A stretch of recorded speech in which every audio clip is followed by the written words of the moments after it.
Hello everyone, welcome to my channel. आज हम इस वीडियो में एंजाइम उत्प्रेरण, एंजाइम कैटालाइसिस के बारे में डिस्कस करेंगे, जो एक इंपॉर्टेंट टॉपिक है बीएससी लेवल के एग्जामिनेशंस के लिए 2 और 3 मार्क्स के क्वेश्चंस में पूछे जाते हैं। सो एंजाइम उत्प्रेरण क्या है, इसको समझने के लिए आपको कैटालाइसिस क्या होता है, कैटलिस्ट क्या होता है, उत्प्रेरण एवं उत्प्रेरक की अभिक्रियाएं क्या होती हैं, ये जानना इंपॉर्टेंट है। सो अगर आपने मेरा पिछला वीडियो नहीं देखा है जहां पे मैंने डिटेल में समझाया है उत्प्रेरक उत्प्रेरण के बारे में, तो आपको नीचे प्ले लिस्ट का लिंक मिल जाएगा, नीचे डिस्क्रिप्शन बॉक्स में आप सभी इंपॉर्टेंट वीडियोस इस यूनिट से रिलेटेड देख सकते हैं उस प्लेलिस्ट में। सो आज हम इस वीडियो में एंजाइम उत्प्रेरण के बारे में स्पेसिफिक डिस्कस करेंगे और इसके कुछ विशेषताएं, कुछ लक्षण देखेंगे एंजाइम उत्प्रेरक के। ठीक है। सो एंजाइम उत्प्रेरण, एंजाइम कैटालाइसिस क्या होता है। सो एंजाइम क्या होता है, सबसे पहले ये जानना इंपॉर्टेंट है एंजाइम क्या है। सो एंजाइम सरल शब्दों में हमने पहले से पढ़ते आ रहे हैं कि एंजाइम एक प्रोटीन होता है। एंजाइम नाइट्रोजन युक्त कार्बनिक पदार्थ होता है, मतलब एक टाइप का प्रोटीन होता है।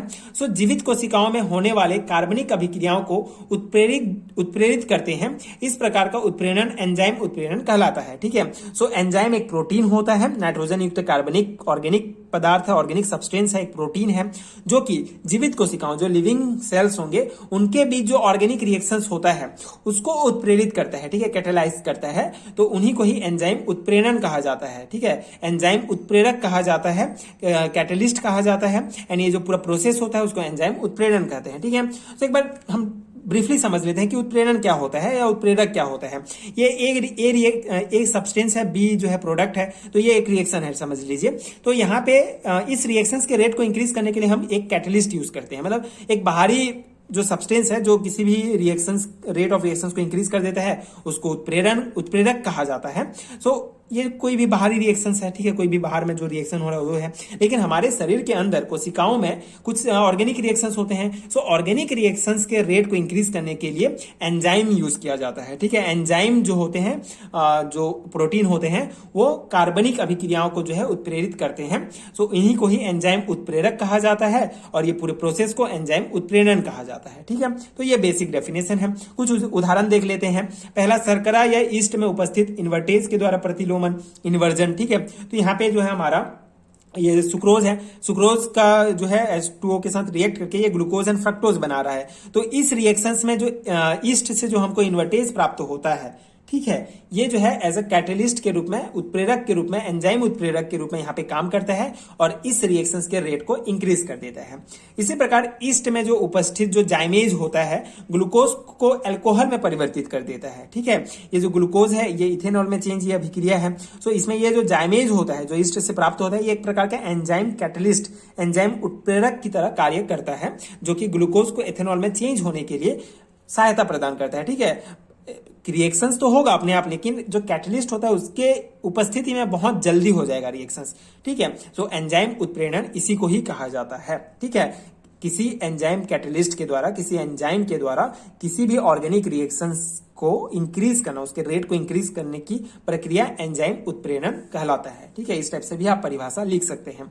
आई होप आपको बेसिक समझ में आ गया होगा।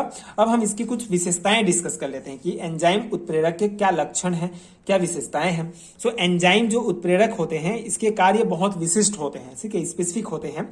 अभिक्रिया की दर एंजाइम की सांद्रता के समानुपाती होता है। ठीक है, जो अभिक्रिया की दर होगी ये एंजाइम के समानुपाती होगा एंजाइम के कंसंट्रेशन के। ठीक है, एंजाइम बेसिकली जो एंजाइम जितना कंसंट्रेट होगा, रेट ऑफ रिएक्शंस, ठीक है, जो दर होगी अभिक्रिया की, वो उतना ज्यादा बढ़ेगा, मतलब उसके समानुपाती होता है। ठीक है, उसके प्रोपोर्शनल होगा। एंड एक निश्चित ताप पर पीएच पर, एक निश्चित ताप एवं पीएच पर इनकी क्रियाशीलता उच्चतम होती है। एक ऐसा स्पेसिफिक ताप, एक ऐसा स्पेसिफिक पीएच होता है जहां पर एंजाइम जो उत्प्रेरक होते हैं उनका जो रिएक्टिविटी होता है वो बहुत ज्यादा होता है। एंजाइमों की क्रियाशीलता कम या समाप्त की जा सकती है। जो एंजाइम उत्प्रेरक होते हैं उनकी क्रियाशीलता, एक्टिविटी को कम या ज्यादा भी कर सकते हैं, समाप्त भी कर सकते हैं। ये जल के साथ कोलाइडी विलयन बनाते हैं। एंजाइम अभिक्रिया समाप्ति के पश्चात नष्ट हो जाते हैं। ठीक है, उनके बाद एंजाइम कैटलिस्ट, ठीक है, पूरा कंप्लीट हुआ रिएक्शन, उसके बाद उनका कोई अस्तित्व नहीं रहता, ये जो है नष्ट हो जाएंगे। एंड ये पराबैंगनी यूवी किरणों द्वारा भी नष्ट हो जाते हैं, ठीक है, इनको यूवी लाइट्स के द्वारा नष्ट किया जा सकता है। उच्च ताप 70 डिग्री से ज्यादा पर ये अपघटित हो जाते हैं, ठीक है, ये अपघटित हो जाएंगे 70 डिग्री से ज्यादा पर। तो ये कुछ इंपॉर्टेंट विशेषताएं हैं और ये बेसिक है एंजाइम उत्प्रेरक का, ये एग्जाम्पल और ये इसका डेफिनेशन। इसी टाइप के ही पूछे जाते हैं बीएससी एग्जाम्स में कि एंजाइम उत्प्रेरण क्या है, आप बेसिक डेफिनेशन, इसका एग्जांपल दे सकते हैं, इसके कुछ विशेषताएं लिख सकते हैं, ठीक है, आपको डेफिनेटली अच्छा मार्क्स मिलेगा। सो अगर आप बीएससी के स्टूडेंट हैं तो ये आपको आपके फर्स्ट ईयर में मिल जाएगा। एंड आप अगर दूसरे यूनिवर्सिटी से, कई यूनिवर्सिटी से, अलग अलग यूनिवर्सिटी का सिलेबस अलग अलग होता है, तो आपके जिस भी सिलेबस में ये नोट्स हो, ये हिंदी मीडियम स्टूडेंट्स के लिए बहुत इंपॉर्टेंट है। सो आप अपने जो है थ्योरी एग्जाम्स में इस नोट्स को अप्लाई कर सकते हैं। एंड अगर आपको इसका पीडीएफ चाहिए तो नीचे डिस्क्रिप्शन बॉक्स में लिंक मिलेगा, वहां से आप डाउनलोड कर सकते हैं पीडीएफ। एंड अगर वीडियो हेल्पफुल है तो आगे के वीडियोस देखने के लिए चैनल के साथ जुड़े रहिए। Thank you so much for watching.